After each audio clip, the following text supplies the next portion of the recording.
समस्याओं से आप परेशान होने के कारण हुआ। आपके परेशान जीवन को सुख, शांति, समाधान देने का कर्तव्य करना, यह इस गुरु मार्ग की विशेषता है। आप क्या मांग रहे हैं, आपको कितना मिलेगा या कितना मिला है, इसके बारे में श्री गुरु या गुरु मार्गदर्शक आपका कभी सवाल नहीं पूछते। प्रथमावस्था में आपके जीवन में अविकसितता थी। आज के काल में किसी भी साधना मार्ग का अवलंबन करके अपने जीवन का यथोचित विकास करने का साधन प्राप्त करना आपके लिए अत्यंत कठिन है। ये जो सेंटेंस है इसका बेहद जरूरी एक एक्सप्लेनेशन है जो वंदनीय दादाजी दीपक भाई विजय वर्मा, मिस्टर विजय वर्मा, हम सब तो दादाजी पूना से आ रहे थे अपनी तपस्विनी गाड़ी से। एम्बेसडर गाड़ी थी दादाजी के पास। पूना से आ रहे थे और आते थे रास्ते में उन्होंने कहा कि जरा बाबूजी को फोन करो और उनसे कहो कि मुझे कुतुबुद्दीन बाबा के दरगाह जाना है, तो आप मुझे कुतुब मीनार के ऊपर और मैं वहां आपको तो हम 3-4 आदमी थे, पहुंचे। दीपक भी थे। जब हम वहां पहुंचे तब पता चला कि ये जो जगह है हम यहाँ जो आए हैं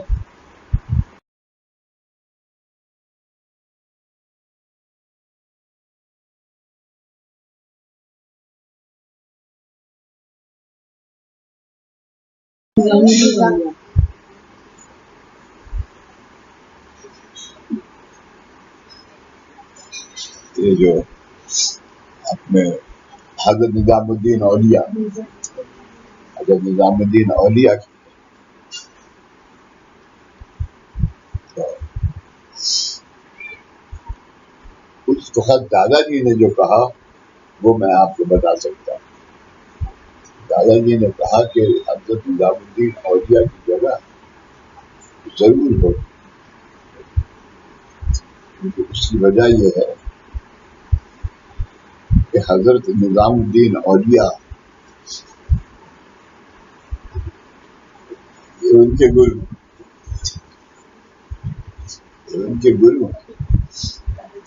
और उनके गुरु हज़रत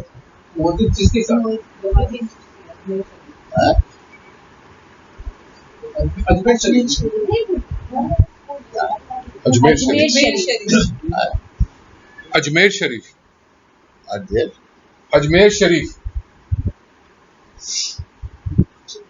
मैं बात दिल्ली की कर रहा हूँ, तुम पहुंच गए अजमेर शरीफ।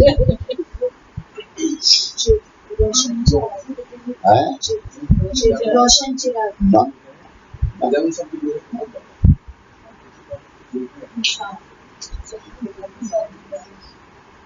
सलीम चिश्ती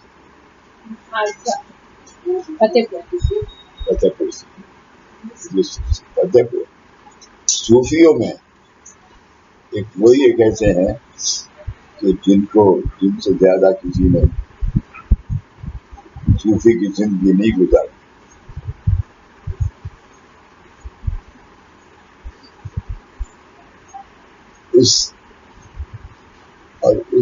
जब ये हुआ तो यानी उस बहुत वहां पर सब तैयार थे, बैठे हुए थे और देखा तो गरीबों की लाइन लगी हुई और मैं यहाँ से कम कुछ जमाने में 400-500 रुपए की चेंज लेके गया था। तो दादाजी ने कहा कि मुझे देखते ही जितने गरीब बैठे हुए हैं, सबसे पहले इन सबको 1.25 रुपया दिया। तो 1.25 रुपए का दान जब से चला आ रहा है, तब से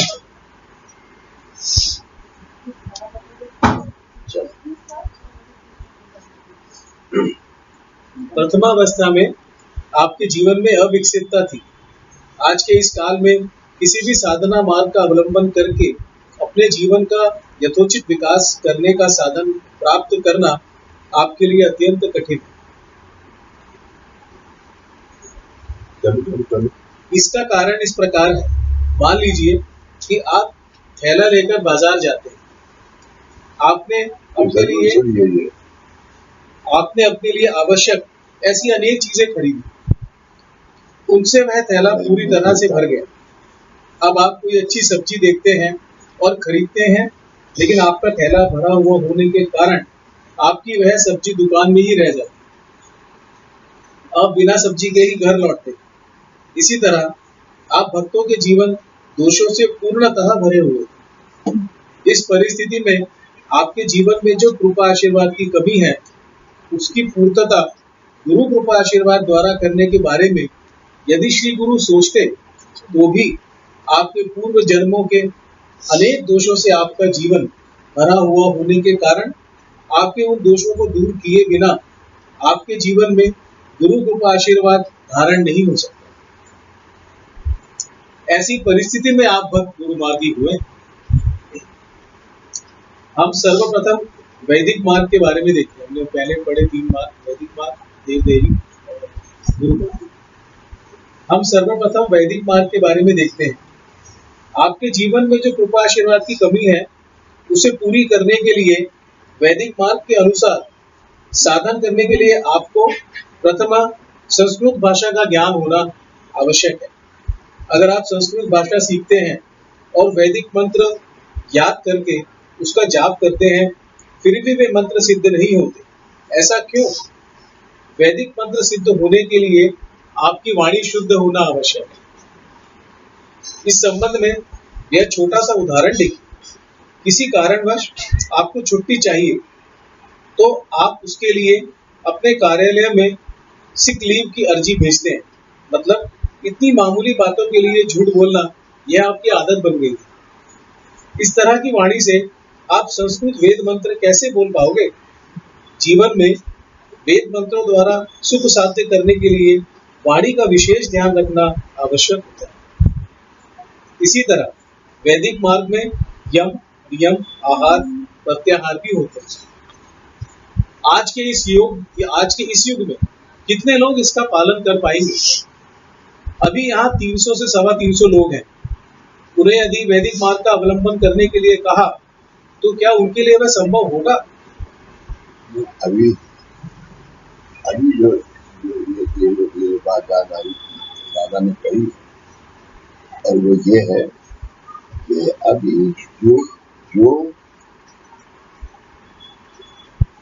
जो बात को तमदीन बाबा के दरगाह पे हुई, इसकी शुरुआत कहाँ हुई? हजरत निजामुद्दीन औलिया की। और इसके अलावा अनगा बेटा क्या कहते हैं, इसका शास्त्र का जब शुरू हुआ,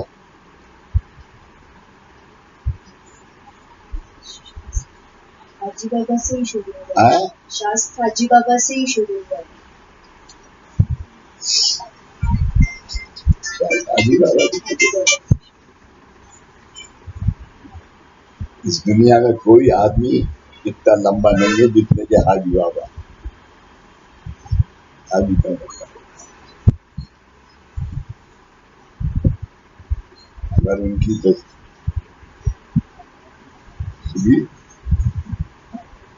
भेजोगे तो एक फोटो लगी हुई है हाजी बाबा की, उतार जल्दी ला उतार, चोरी मत करना।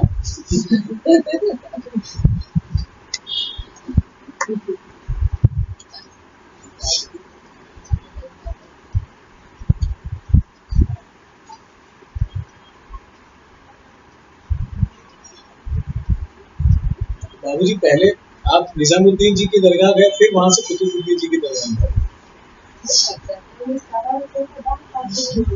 जब दादाजी को लेके और हजरत निजामुद्दीन बख्तियार काकी यहाँ से हम हजरत निजामुद्दीन पहुंचे, तब दादा ने कहा बाकी तुम रहे वही उल्लू पे उल्लू। ये जगह तो जहाँ मुझे जाना है ये जगह है ही नहीं।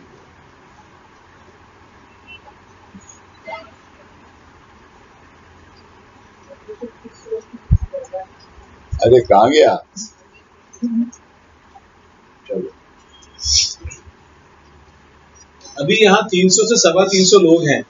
उन्हें यदि वैदिक मार्ग का अवलंबन करने के लिए कहा तो क्या वह उनके लिए संभव होगा?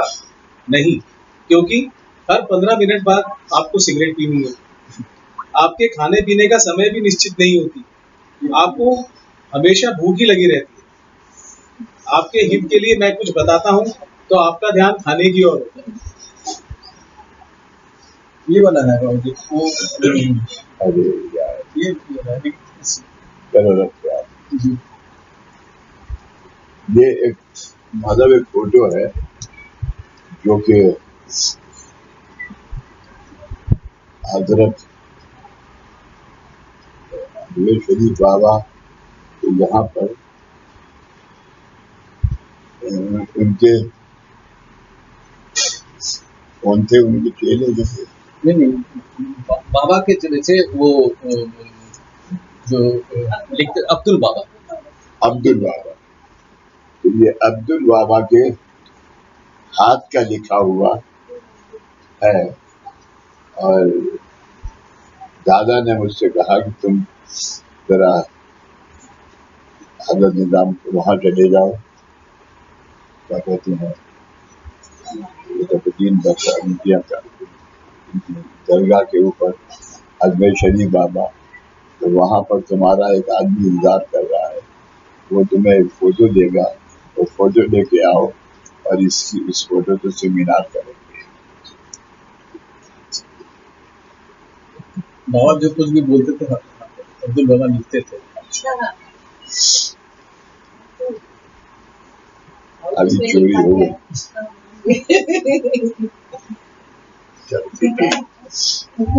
मैं आपके हितार्थ कुछ बताता हूँ तो आपका ध्यान खाने की ओर हो। वैदिक मार्ग पूर्व काल में वैदिक मार्ग प्रचलित क्यों था? उस समय जगत अनाज व संपत्ति से संपन्न था। लोगों के पास बहुत समय होता था। आज भी यह मार्ग अस्तित्व में है और आज भी लोग रूढ़ी परंपराओं के अनुसार या अंधश्रद्धा से इस मार्ग का अवलंबन करते हैं। और क्या इस मार्ग से कुछ मिल सकता है, यह देखते हैं। वैश्वदेव अभिषेक, जाप आदि क्रियाएं औपचार के रूप में करते हैं। वास्तव में घर के दादा परदादाओं ने परिवार के सदस्यों को मंत्र देना होता है, उसका आपको विस्मरण हो गया। आप केवल अनुकरण के तौर पर क्रिया कर रहे हैं। उन्होंने बताई हुई अच्छी और योग्य बातें आप भूल गए और उनके द्वारा जाने अनजाने में बोली जाने वाली गालियां आपने बिना दीक्षा के लिए अपनाई। कोई रिश्तेदार आपको बताता है कि आपके पिताजी यह फलाना नामस्मरण करते थे। वह सुनकर आप जागृत होते हैं और वह नामस्मरण करना आरंभ करते हैं। आपको सव्य अपसव्य इसका कोई ज्ञान नहीं है, इसलिए आपने धोती सीधी पहनी है या उल्टी, जनेऊ सीधा है या उल्टा, इन बातों पर आपका ध्यान नहीं होता। आप उल्टा जनेऊ पहनकर ही मंत्र पठन करते रहते हैं। फिर 8 दिन बाद जब आपका सिर दर्द करने लगता है और चक्कर आने लगते हैं, तब कोई आपको पूछता है कि ऐसा क्यों हुआ? क्योंकि आप जिस मंत्र का पठन कर रहे हैं वह मंत्र तो वैदिक है और सिद्ध है, तो उसके उच्चारण से सिर दर्द कैसे होगा? तब देखते हैं कि आपने जनेऊ उल्टा पहना हुआ। इसका अर्थ यही हुआ कि खुद के बारे में जिज्ञासा निर्माण हो, इसलिए आप रास्ते से सीधा जाने के बजाय उल्टा चलते हैं और कहीं गलत जगह पर जाकर टकराते हैं। ऐसी बातों का क्या लाभ है? इस तरह के आचरण से आपको कृपा प्राप्ति कैसे होगी?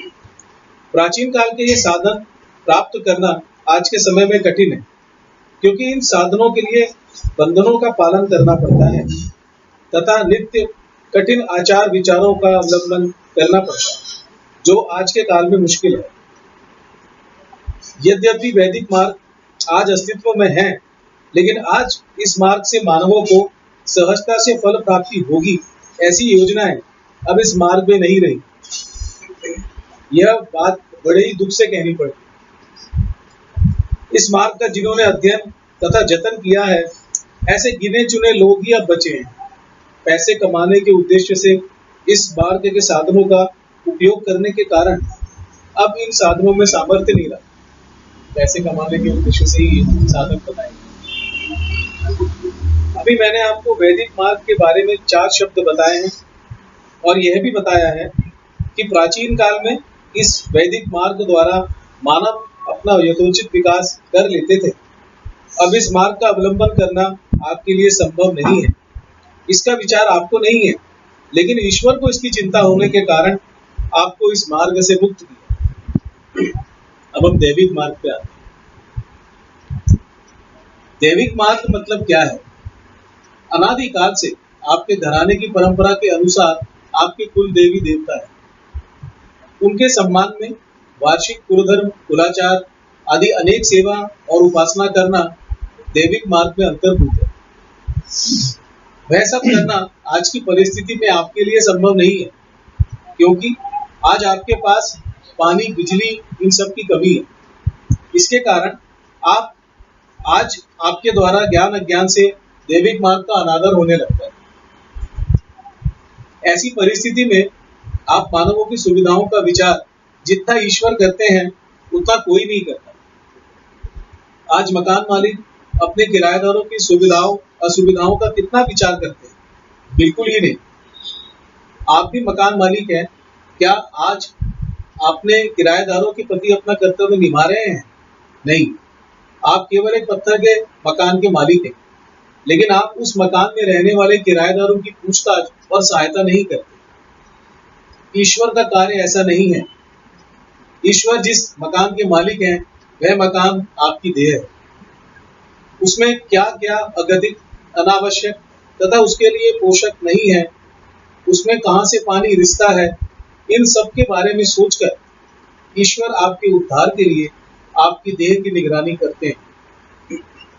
आप तो केवल एक ही मकान के मालिक हैं, और वह भी जब तक आप जीवित हैं तब तक। लेकिन ईश्वर आप सभी के इतने सारे मकानों के मतलब देह के मालिक हैं। और कब तक? मतलब कितने जन्मों तक? जब तक आपको इस जगत में जन्म लेना है तब तक वे आप सभी के देह रूप मकानों के मालिक हैं। आपके किराएदार के घर में पानी रिसता है तो आप उसे कहते हैं मिस्त्री मिलने पर प्लास्टर करेंगे। अगर ऐसा ही जवाब ईश्वर आपको देंगे तो आपको कैसा लगेगा? इस विषय के बारे में आस्था पूर्वक विचार करना आपका कर्तव्य है, लेकिन आप अपने कर्तव्य की ओर ध्यान नहीं देते। यहीं तक रखते हैं। जी। अभी करते।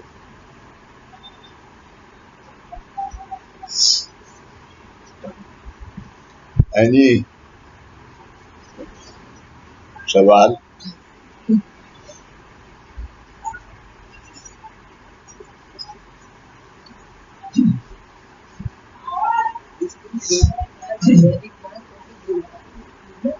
No question.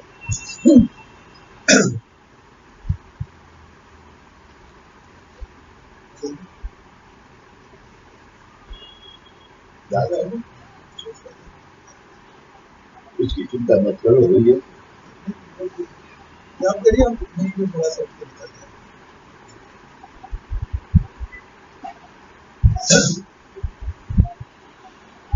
चलो अभी 11 ओंकार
सच्चिदानंद सद्गुरु साईनाथ महाराज की जय।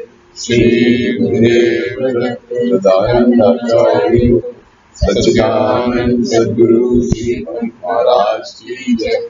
श्री गुरुदेव दत्त श्री सद्गुरुनाथ दादा महाराज की जय। श्री गुरुदेव दत्त।